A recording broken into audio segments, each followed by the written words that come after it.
Sébastien Raillard est un agriculteur inquiet. Les récoltes de colza seront aléatoires cette année à cause de la météo.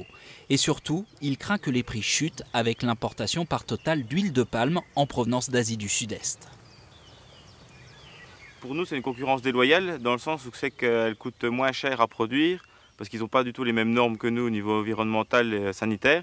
Et par rapport à la main-d'œuvre, pareil, qui représente un coût beaucoup inférieur au nôtre. Donc aujourd'hui, si l'huile de palme rentre dans les raffineries, ça voudra dire que notre huile de colza ne sera plus utilisée à ces fins-là. Et ça voudra dire chute de la consommation de colza en France. C'est pour alimenter la raffinerie de la Mède dans les Bouches-du-Rhône que Total va importer d'importantes quantités d'huile de palme.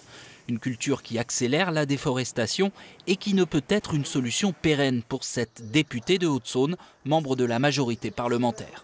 Bien entendu qu'il faut sortir le plus vite que possible de cette huile de palme qui pose problème à tous les niveaux et pour notre planète essentiellement.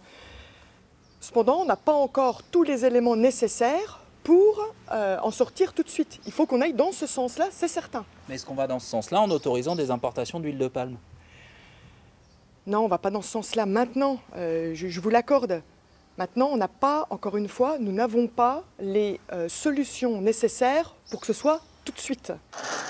Même si les agriculteurs français assurent qu'ils peuvent fournir dès maintenant en huile de colza l'intégralité des raffineries produisant des agrocarburants, le ministre de l'Agriculture est resté droit dans ses bottes ce matin. Bonjour. Pas question de revenir sur l'autorisation accordée à Total d'importer de l'huile de palme, une huile qui, si elle a bien des défauts, conserve un avantage décisif, celui d'être 20% moins chère que l'huile de colza française.